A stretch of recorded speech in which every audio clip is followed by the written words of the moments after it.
¿Sabes? Algo que dijiste hace un segundo, Doug, pensé que era muy revelador, algo en lo que no había pensado, al menos no conscientemente, pero creo que merece un poco más de atención. Y es que dijiste que los últimos 80 y tantos años de paz en el mundo occidental, en Europa en particular, pueden haber embrutecido y adormecido, quizás incluso nuestro reconocimiento de cómo las cosas están en riesgo.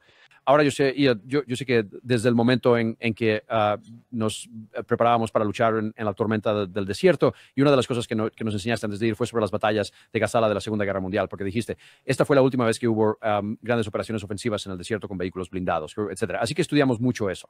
Siempre tuvimos cursos de desarrollo profesional durante todo nuestro tiempo en la Segunda Caballería de los Estados Unidos, etcétera. Y todo eso nos enseñó los riesgos potenciales reales, los costos y los beneficios, etcétera, de diversas acciones. Y así que éramos conscientes de que las cosas podían salir mal si no se hacían correctamente, etcétera. Eso parece escapársele a ella, porque considerando dónde has estado, dónde nos instruiste cuando ambos estábamos en servicio activo, y cuando escucho lo que está a punto de salir de la boca de Kaya Kalas aquí, es simplemente un impacto asombroso para mí que ella parezca estar, y creo que genuinamente, completamente ajena al riesgo tan significativo que está imponiendo sobre Europa si realmente deciden escuchar su consejo. ¿Por qué los países desean formar parte de la OTAN? Si esto está fuera de toda discusión, entonces necesitamos ver cuáles son las garantías de seguridad que sean verdaderamente tangibles. No pueden ser, ya sabes, simples papeles, o meras promesas. Tienen que ser tropas reales, capacidades militares reales, para que Ucrania sea capaz de defenderse por sí misma. Tenemos que entender que el Donbass no es el objetivo final de Putin. Si consigue el Donbass, entonces la fortaleza caerá y luego, sin duda, avanzarán para tomar toda Ucrania. Sabes, si Ucrania cae, otras regiones también estarán en grave peligro. Lo sabemos por la historia y deberíamos aprender de ella. Así que escuchen, necesitamos seguir haciendo efectivas las garantías de seguridad de Ucrania, potencialmente arrastrándonos a una guerra que debería quedarse, en todo caso, solo entre Rusia y Ucrania. Y luego que debemos estar preparados para avanzar, porque Rusia vendrá por nosotros. Así que temamos a Rusia y empecemos a tomar acciones que podrían precipitar ese inevitable día de enfrentamiento al frente. Pero luego ella dice, y esta es la parte que creo que lleva a tu punto sobre la falta de comprensión. Ella dice que esto es básicamente como 1938, 1939 otra vez, excepto que no había armas nucleares en 1938 y 1939. Si haces lo que pasó en 1939, realmente tienes este conflicto, entonces, como dijiste hace un segundo, todos podríamos ser vaporizados aquí y no hay victoria. Ese pensamiento debería eliminar cualquier otra posibilidad. Debería llevar a un intento inmediato de terminar la guerra y, sin embargo, no es así.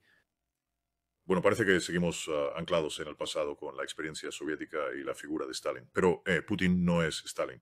Rusia hoy en día no es la Unión Soviética. No hay ninguna fuerza militar concentrándose en las fronteras de Lituania, Letonia y Estonia con el objetivo de invadirlas y ocuparlas. Eso es completamente absurdo. No hay absolutamente nadie concentrándose en la frontera con Finlandia con la intención de invadirla.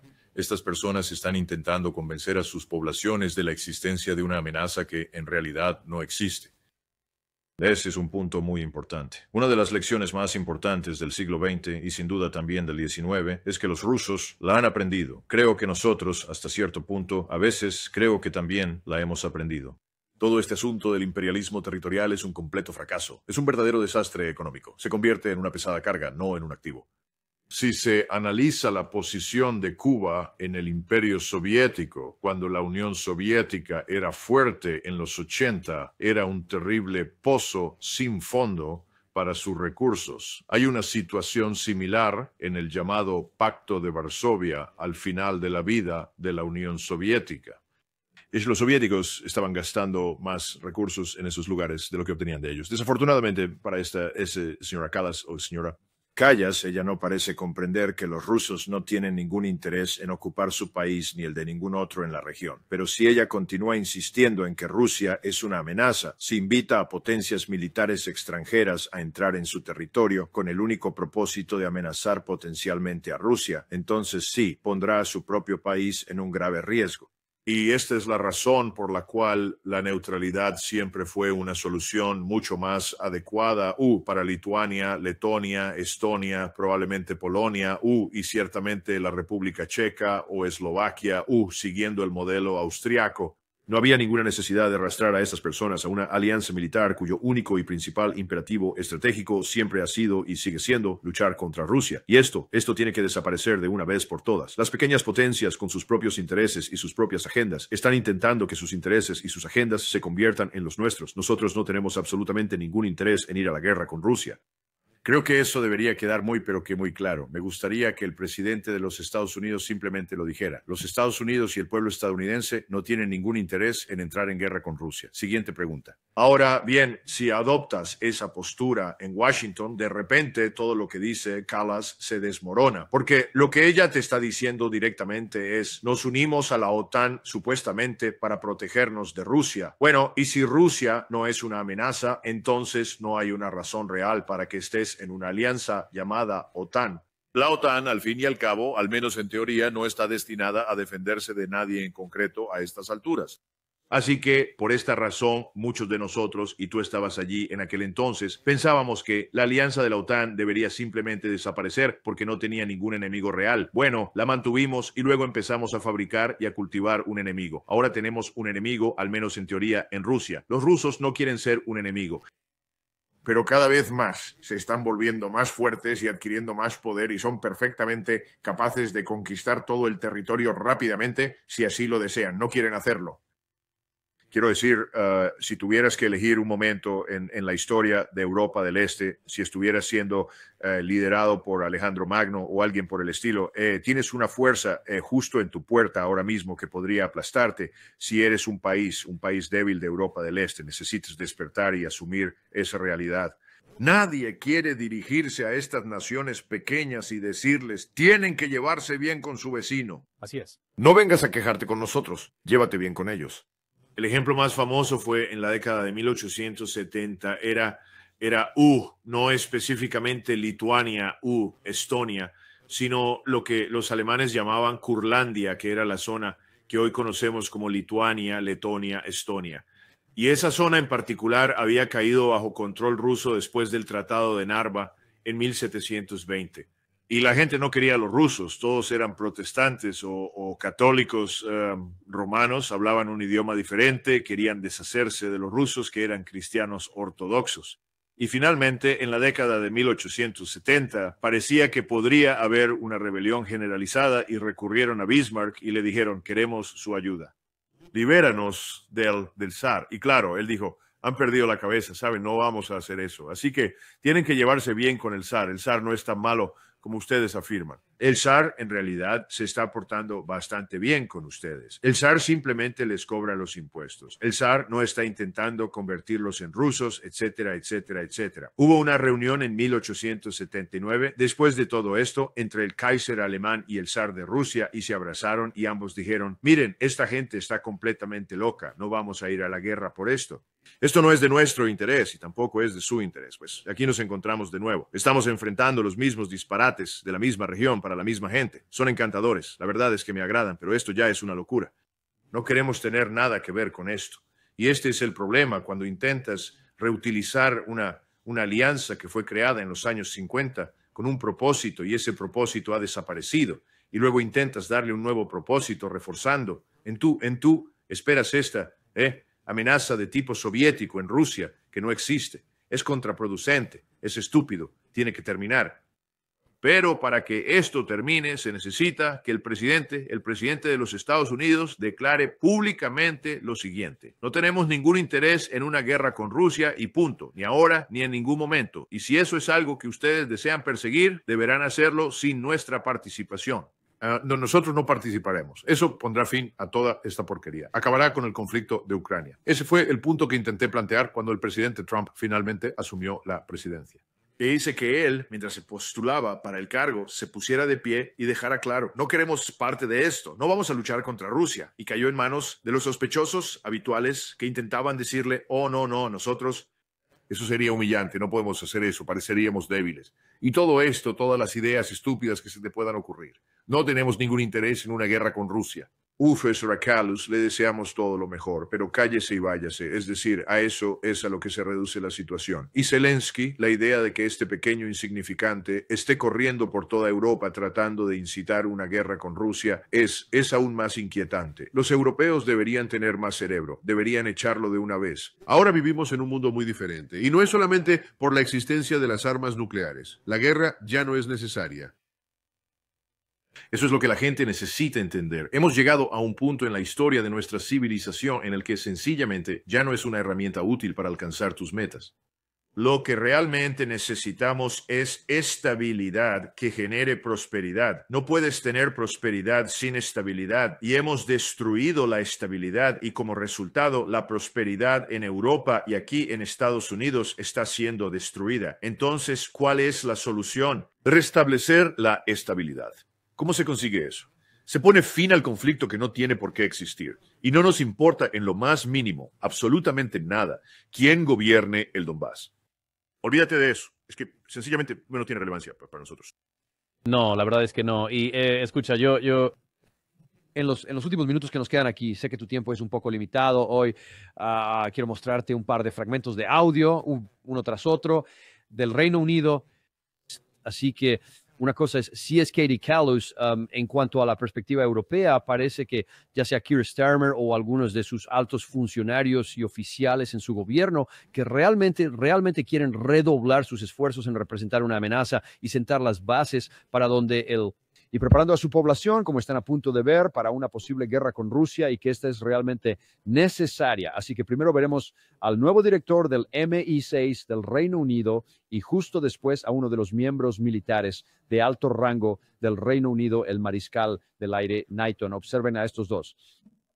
Todos seguimos enfrentando la grave amenaza de una Rusia agresiva, expansionista y revisionista que busca subyugar a Ucrania y acosar a la OTAN.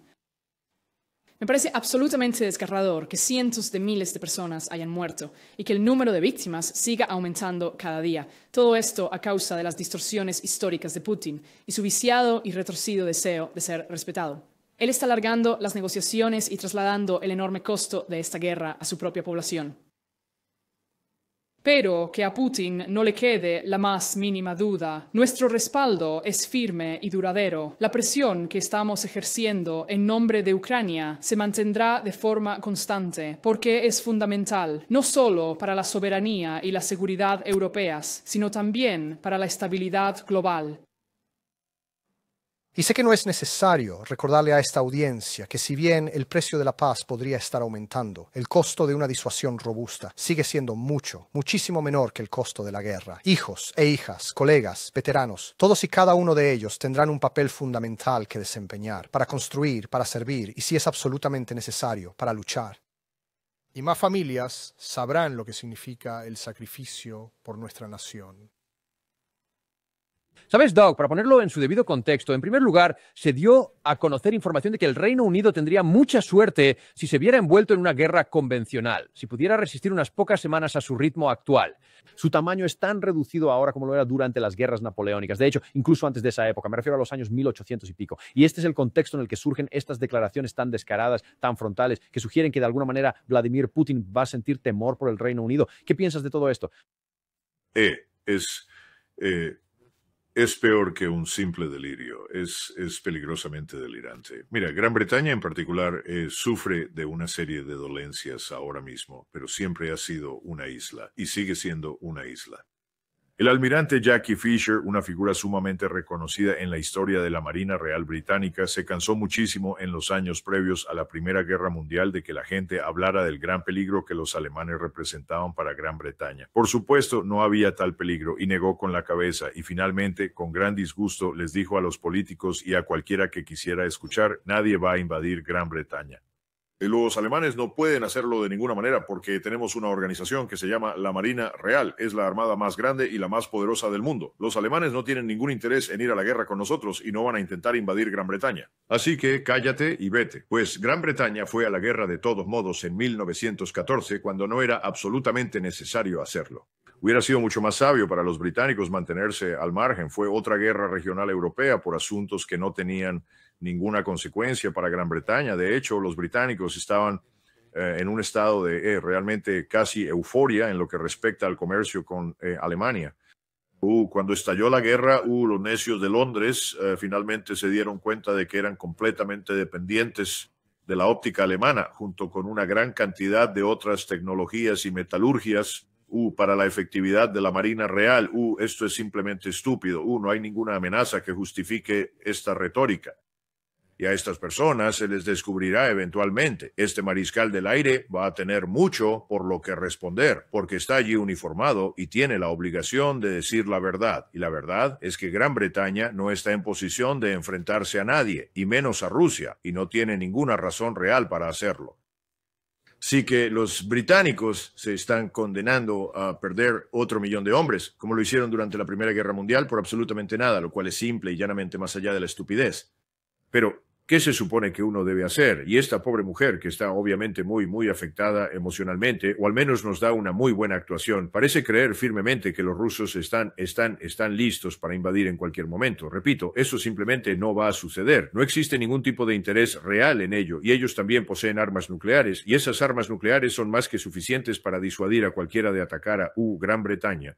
Así que yo creo que todo esto es una tontería ridícula. Pero la tragedia es que esta gente está trabajando horas extras para venderlo. La buena noticia es que no creo que la mayoría de la población británica esté necesariamente de acuerdo con ello, pero no lo sé. Quiero decir, sé que la opinión pública en Polonia y Alemania ha cambiado drásticamente, por eso las encuestas han dejado claro que no habrá tropas polacas sobre el terreno en Ucrania. Sospecho que ese cambio está ocurriendo en otras partes de Europa, pero no lo sé. No sé qué tan válidas son las encuestas en este momento. Pero todo este asunto de Ucrania está fabricado. ¿Sabes? Remóntate a la elección de Zelensky a la presidencia. Fue elegido con una ventaja abrumadora porque prometió negociar con los rusos y poner fin a la estúpida guerra que los ucranianos habían iniciado contra la gente de Lugansk y Donetsk por ser rusos. Quiero decir, esto es una completa locura. Así que hemos llegado a un punto en el que lo más importante y lo más útil que el presidente de los Estados Unidos podría hacer para que todos entren en razón es simplemente decir, yo soy el presidente y mientras yo sea el presidente no habrá ninguna guerra con Rusia. Punto. Nosotros no tenemos ningún interés en ir a la guerra con Rusia y por lo que he podido constatar en mis conversaciones con el presidente Putin, ellos tampoco tienen ningún interés en ir a la guerra con nosotros. Nosotros queremos que termine la guerra en Ucrania. Si no están dispuestos a cooperar para poner fin a esa guerra, entonces no hay gran cosa que podamos hacer. Pero cuando estén dispuestos a cooperar para poner fin a la guerra, cuando reconozcan que las fronteras deben cambiar, que no pueden seguir siendo las mismas, que Rusia tiene legítimos intereses de seguridad nacional en el este de Ucrania, que Rusia necesita una cierta seguridad en sus propias fronteras para asegurar que Ucrania nunca más se convierta en una plataforma para un ataque en su contra, entonces, ya sabes, haznos saber y estaremos encantados de apoyar la conferencia de paz de cualquier manera que podamos. Pero ahora mismo ese no parece ser el caso. Todos quieren mantener la ficción de que hay algo siniestro sucediendo en Moscú cuando es un asunto muy sencillo. Y como hemos hablado tantas veces en el pasado, ¿qué haríamos si México, si fuéramos Ucrania? ¿Qué haríamos si los rusos o los chinos o cualquier otro país o grupo de personas entrara en México, los entrenara, los equipara, los armara y estableciera una fuerza cuyo único propósito fuera atacar a los estadounidenses en los Estados Unidos? ¿Qué es lo que haríamos nosotros? Todos sabemos muy bien la respuesta a eso. Ese lugar desaparecería por completo de la noche a la mañana. Se vería como un inmenso cristal desde el Atlántico hasta el Pacífico del norte de México. Así que es hora de que nos pongamos serios, pero solo el presidente puede hacerlo. El resto de estas personas, si no les interesa escuchar, si no quieren, si no están dispuestos a colaborar, entonces podemos terminar lo que yo llamo el programa ADT de Estados Unidos. ¿Están familiarizados con ADT, el sistema de seguridad nacional que la gente instala en sus casas? Bueno, hemos sido el ADT de Europa con un gran costo para el pueblo estadounidense y los europeos han pagado poco o nada por el tipo de seguridad que nuestro sistema ADT ha brindado. Es hora de desconectar eso. Sabes, Doug, creo que estás en lo cierto aquí. Y yo pienso sinceramente, cuando uno observa la situación de todas las naciones europeas, con la excepción de Eslovaquia y Hungría, que son las dos excepciones más notables, pero dejando a un lado a esas dos y ciertamente las potencias que mencionaste, el Reino Unido, los británicos y los franceses, y hasta los italianos en cierta medida, parecen estar atrapados en esta marea de confrontación que está arrastrando inexorablemente a la gente hacia ella. Y creo, y Zelensky, por supuesto, está más que feliz de nadar allí, pero creo que solo el presidente Trump sí se levanta y como dijimos en un programa que hice hace un par de días, él necesita ser ese gorila de 800 libras y simplemente empezar a decirle a la gente lo que vamos a hacer y lo que no vamos a hacer. Eso podría ser lo único que pueda detener esta tendencia hacia una guerra potencial que podría volverse nuclear entre Occidente y Oriente. ¿Cómo lo ves? No, tiendo a estar de acuerdo contigo. El problema es convencer al presidente Trump de que la respuesta no es intentar intimidar a Moscú o a Pekín. Esto tiene que parar. Y demasiadas veces él quiere pararse allí y posar como la gran superpotencia inexpugnable. Bueno, esos días ya pasaron. Ya no somos la única superpotencia. De hecho, ni siquiera me gustan las palabras superpotencia porque denotan algo que francamente ya no existe. No estamos ni económica ni militarmente en una posición que nos permita ejercer una hegemonía sobre el mundo. Y creo que el presidente Trump tiene esa mala costumbre de pararse allí y fingir, y creo que probablemente él mismo lo cree, quizás que sí lo estamos, pero no lo estamos, sí. Bueno, permítame preguntarle esto, Doug. Sé que solo le queda un minuto, pero ¿qué le diría a esa gente o qué le diría a Trump y cómo respondería él? Porque si hace lo que usted y yo sugerimos que debería hacer, recibirá críticas inmediatas de, usted solo se está sometiendo a Rusia, solo le está dando todo a Putin, Recher. ¿Cómo responde a eso y aún así aconseja lo que hizo? Bueno, recuerda, la gente que lo va a atacar son las personas del Capitolio, principalmente en el Senado y en la Cámara de Representantes. Van a decir, te has rendido a Putin. Sí, sabes, es una especie de tontería. Lo que él tiene que tener muy presente es la gran mayoría de estas personas, por un lado, agitan la bandera estadounidense y fingen ser patriotas y que les importa de verdad los Estados Unidos. Así que por el otro lado se llenan los bolsillos con todo el dinero en efectivo que pueden, proveniente de lobistas, de donaciones, ya sabes, todo el tráfico de información privilegiada para el mercado de valores. Ellos son simplemente corruptos. Por lo tanto, agitar la bandera por ellos es una medida conveniente. Ayudan a encubrir y a ocultar lo que verdaderamente está sucediendo, que no es otra cosa que corrupción. Ahora bien, ellos agitarán esa bandera tan a menudo y con tanta fuerza como les sea posible, y cuando el presidente decida hacer algo que sea en el interés del pueblo estadounidense y que a ellos no les guste, pueden acusarlo diciendo, te has rendido a Putin. Bueno, en primer lugar, para rendir algo tienes que ser dueño de algo. Nosotros no somos dueños de Ucrania. ¿Sabes? En muy poco tiempo, en cada rincón de Washington, la gente empezará a decir, ¿quién fue el que perdió Ucrania? ¿Quién lo perdió? No nos pertenece, nunca fue nuestro. No había ninguna razón para que nos involucráramos de forma tan profunda, más allá de ayudar a facilitar la restauración de la estabilidad y la paz. Ese siempre fue el interés número uno. Ustedes están peleando ahora mismo, lo entendemos.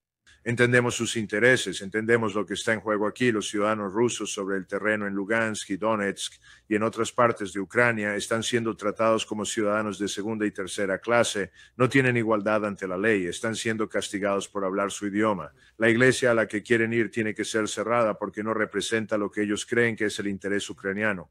Entendemos todo eso. Y por cierto, los ucranianos están bombardeando sus pueblos y sus ciudades y matando a civiles. Cuando la guerra estalló en febrero del año 2022, entre 14,000 y 15,000 personas, la mayoría de ellas civiles, ya habían perdido la vida en Lugansk y Donetsk. Ahora, todo lo que teníamos que hacer en ese momento era decir, entendemos y también entendemos a los ucranianos, pero ustedes no van a conseguir lo que quieren. Ustedes saben, si miran la Unión Europea, si miran las declaraciones en las Naciones Unidas, en todas partes son todas iguales. Si tienen minorías dentro de sus fronteras, se espera que las traten de manera civilizada. Se espera que se les concedan los mismos derechos ante la ley. Ellos tienen el derecho de hablar su propio idioma. Ahora bien, si no quieren a esa gente dentro de sus fronteras, pueden hacer algo. Pueden dejar que voten para unirse a Rusia.